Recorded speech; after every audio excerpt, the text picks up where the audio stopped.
Welcome back to the Consciously Curious Goes Global radio show. I'm Peggy Sue Skipper, your host, and I have with me now Ed Jamail, my weekly guest. Welcome, Ed. Well, thank you. It's good to be back. I don't think we've missed a week for a while, have we? Not for a while. I know.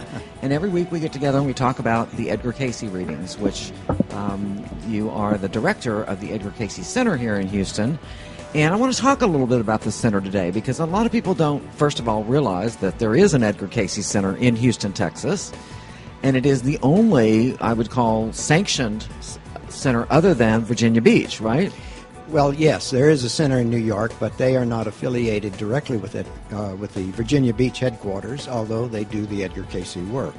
But this is the first actual property that the ARE has owned in its history outside of Virginia Beach. Yeah, so this is big deal stuff. It's a big deal for them and big deal for us too. And I don't want to go, I don't want anybody to get the wrong impression. There are a lot of people doing great things with Edgar Cayce work all over the world. Right. But we're just saying this is the only other property owned by the official Edgar Cayce Foundation, I guess it is? Yeah. Okay. The organization wants this to be a model for regional centers all over the world. Yay! So this is going to be the prototype, so to speak, and they definitely have in their long-range plans to establish regional centers around the United States. We already have a regional center in England and in Ecuador and Tokyo. So it's the outside of the United States. It's not new, but here it is new. Interesting. How interesting that it would be more prevalent outside the United States than in. Yeah. But everything is changing and evolving, and the Edgar Cayce Foundation is spreading its wings, I guess. Right. So I'm all for that, and I'm certainly all for the fact that we have this fabulous center right here in Houston, Texas. And I just want to say it's the Edgar Cayce ARE Center, and that's for Association for Research and Enlightenment. Correct. Is that correct? That's correct, right. And so that says a lot. Research and enlightenment. Those are big, big categories. Well, they are, and the Cayce material spans such a wide range of human activities. Most of it had to do with health, but we're not clones. So the concept is that you test some of the recommendations that he makes and see if it works for you. It may not work for everybody. But in general, we've had tremendous success in the Cayce remedies for people who've come in for various ailments. And a lot of those remedies or ways to find out those remedies are sold in the gift shop right there at the center. I mean, they...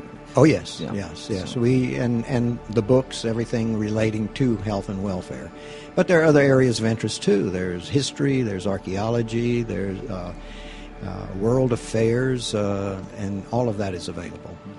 And so the enlightenment piece, I mean, one of the things that the center does is there's always something going on at the Edgar Cayce ARE Center in Houston. I mean, there's workshops, there's meetings, there are people who actually office there, me being one of them. Right. So there are practitioners that work there. So it really is a resource center for the community. Correct. We have some people who are massage therapists. There are Reiki. There are healers with body tapping and neuro-linguistic program. There's a gemologist who works with healing with gems and stones. So there's all kinds of things going on at the center. Yes, and so that's all on the website at edgarcaycehouston.org, That's right? Right. We finally got that down. We don't even have to look it up anymore. So I have it bookmarked, so I don't ever have to really put it in. Right. But now I know it by heart. Yeah. So, and the center has just gone through a huge expansion. We are. We have finished out the building. It's a 17,000 square foot building with offices and a couple of meeting rooms, a mini auditorium and a large auditorium, and commercial kitchen. People are surprised at the kitchen there. Yes. But we're set up to handle a lot of activities. And we have a labyrinth on the driveway out front. Labyrinth. Something for everyone. Right. Yeah. So people can just drop in, but officially, what are the hours? The hours at this point in time are 10 to 5 during the week and 10 to 1 or 2 on Saturdays, but they are going to expand now that we've expanded. So there'll be normal working hours. Okay, very good. So you're talking about opening as early as 8 now? Or staying open later, or More than likely it'd be 9. 9? Okay. All right. Usually I'm the only one there by 9. Yeah. So You're the only one there at 8, too. that's true. That's true. Yeah, but I'm an early bird. So it is very exciting. I mean, we have new people moving in, just new energy coming through. I mean, it's always been a wonderful, wonderful place. I've been there 3 years now, and it's been a real blessing for me as a practitioner. But I love the fact that we have some new energy coming in and a new beautiful space to bring that energy into. Right. So, And we have a variety of activities. The Casey readings, as I mentioned earlier, span a wide range of human activities, and we'll begin to develop more of those activities out of the Houston Center. But there's an archaeological component. Checking the history that Casey suggested was quite different from our traditional way of thinking about history. And we've imagine that. Yeah. And then we've sponsored archaeological work in the Caribbean, in Egypt, Israel, and in Guatemala, and with some great success there. A lot of people are interested in the world affairs, especially at this time of human history, about what's going to happen with the United States, with the world, what kind of changes were we undergoing, what to expect. He had quite a bit to say about that as well. Yes, well, since we're sitting here on Halloween, October 31st, in the year 2012 as we speak, next week is the big election. Yes. And so I'll be happy to get that over with, because I think it's going to get a lot of people off high center. And then once we get past the end of the Mayan calendar and everybody realizes we're still here, I think that'll get the rest of them off high center. You know? Right. Well, in regards to the changes that people saw on the Mayan calendar, Edgar Casey saw those changes as 2035, not 2012. In fact, he doesn't mention 2012 at all. So there's little differences there in his scope of history. Well, and it's just energy shifts anyway. That's right. I mean, and it's not, a cutoff time. We Right. begin to move into an energy shift, and we begin to leave that shift. So it's a gradual approach and a gradual drawdown afterwards. Right.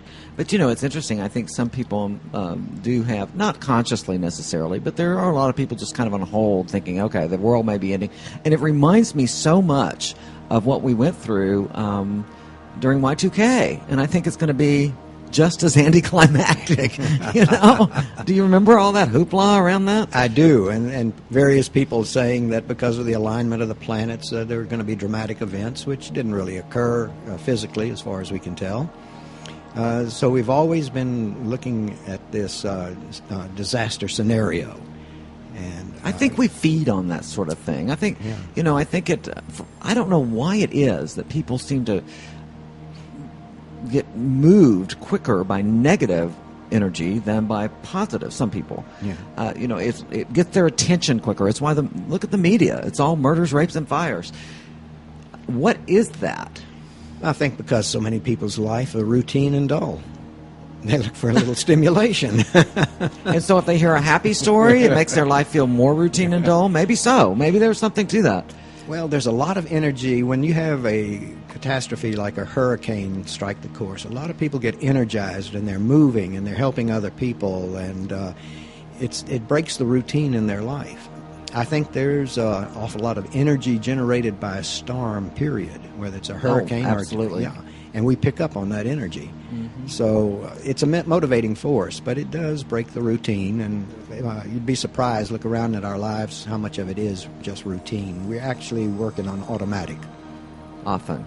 Yes, very often. Unconsciously living. So we look for these little events to do a little stimulation. Okay, so I get that. So what we're talking about when we look at, people focusing on something like the Y2K or the end of the Mayan calendar or whatever it is, it's sort of an emotional storm, I guess. Right. Would be a good way to look at it. That's a component.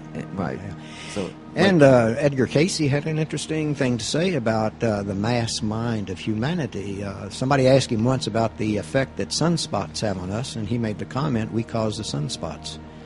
So if you have a world that seems focused on a disaster or something like that, we can actually affect our environment, the weather as well. Well, and that's really what it gets down to. And if you get down to the basic core of the Edgar Casey readings, and in my opinion, most religions, most spiritual concepts get down to we are creating our own reality. That's right. That's and right. so the problem is that if we truly understand that, then and take responsibility for that, then we've got no one to blame but ourselves. Well, it begins with self. We can change our reality and our immediate surroundings. That can be affected. Then when you get 2 or 3 people thinking in the same way, we begin to affect a greater area. There was something to Mao Zedong's Little Red Book. If you get 600 million Chinese thinking the same way, which they did, and he literally pulled the country up by its bootstraps and made it one of the major powers of the world in a relatively short time. Mm-hmm. But he had all of the people in lockstep working together and thinking together. Creating mass consciousness. That's right. So that's I think that has been a force in religions all over the world. We have the scripture. Everybody adheres to it. If you want to make progress in society, you've got to be able to quote it and believe in it, and you can change the world. And we've seen that. So, yes. Well, don't get me started on that. But it's not just religion. It's a philosophical approach, things like that. Right. History, science. The power of the mass mind. Right. It's extremely. We underestimate it, maybe. I don't know that we underestimate it, because to underestimate it, we would have to even take it into consideration. And I'm not sure many people even take it into consideration. Right. So, and it is so very powerful.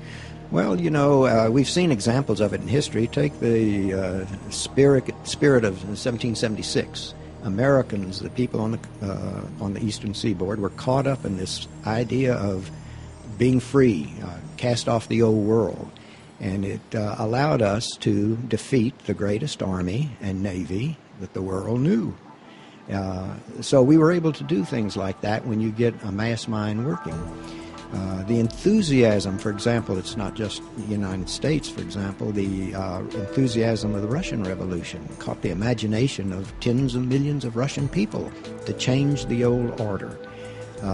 It didn't necessarily change for the better, but they did change. But it did change. It changed the world of their day. That's true. Absolutely. That's true. And here it's changed again. And it's changing again.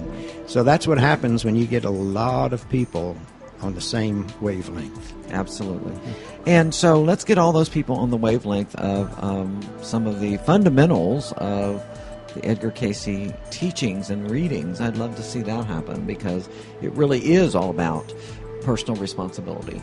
Absolutely, and discovering for yourself this what is Star Trek, the uncharted territory. Cayce's approach was body, mind, and spirit. Our organization, my approach anyway, is that you don't have to believe that there's anything more than the material body, or you don't have to believe that there's a super being that we call God so casually. But I do give you techniques that you can prove it to yourself. And once you've had experienced that, then there are no more doubts. Right. So that's part of the research. And the enlightenment comes about in applying all of the Cayce material. Is it either works for you, it doesn't. You're enlightened either way. So it's research and enlightenment, but the individual has to do the research. And become enlightened, allow themselves to become enlightened. We have to allow that. We have to be willing spirits. That's right. So I think that is so all important. Mm-hmm. And I see more and more of that happening all the time, which is truly great. Absolutely. And I think that has a lot to do with the energies that have shifted and changed on our planet, and continue to. Well, you look back in history, what a growth we've had since 1945 in consciousness. We look at the 1960s, the hippie generation. Yes, exactly. Well, that was breaking the ties that bind. That was a major shift in consciousness for the United States and for the rest of the world, for that matter. But you can see that shift in consciousness if you stop and think about it since 1945, and it's bringing us where we are now. And it's a great place, actually. It was a great, what I call a major icebreaker to something new and different. The whole 60s movement. And it was probably the most radical in anyone who's alive's history. Probably one of the most radical movements, made the most change, shifted the most. I mean, that was really when some of the old traditional modalities, astrology, numerology, those kinds of things really started coming back to the surface. Right. And it's been happening ever since. Well, it's exciting times. I really feel that. I'm looking forward to it.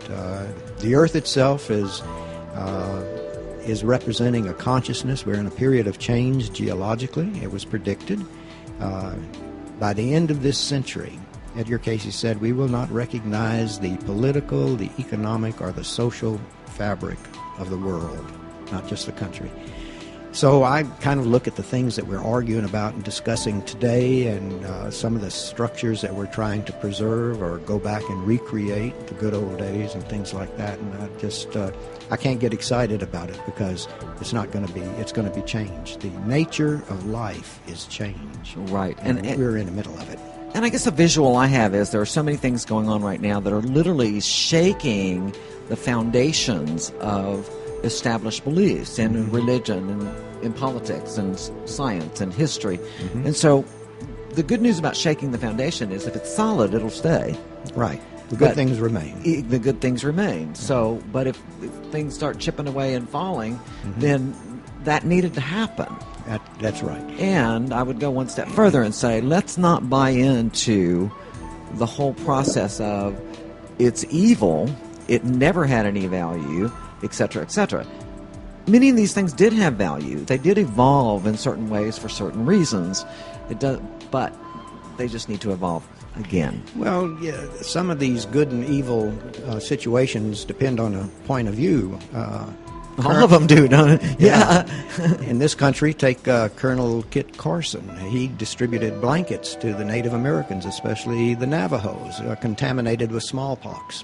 His theory was you get rid of the reproductive, the women, and the children who could reproduce, and it would pave the way for the new era. So the Americans in those days thought it was good. The Navajos didn't think it was good. They thought it was evil. So again, it was depending on which side you stand on, whether it's good or evil. And there are many instances in the world, depending where you are. I hear a lot of people talk about the good old days in the United States. Were they good for African Americans? Were they good for Native Americans? What was your position? Or anybody that didn't want to live in what was considered a normal lifestyle. Right. So basically, we have to get back to some values that we talked about in the Constitution and declarations about the brotherhood of mankind and compassion and seeking the general welfare. It's all there in the preamble. That's the ideal, and we're striving for it. We've made tremendous gains, too, in this country. Mm-hmm. So that's all to the good. But Edgar Cayce had quite a bit to say about the world affairs as he gave readings for someone in the Woodrow Wilson White House during World War I, and again in the Roosevelt White House during World War II. So Ronald Reagan wasn't the first to have a psychic involved in their presidency. He had that astrologer, right? Not at all. So those world affairs readings are very interesting, studying them.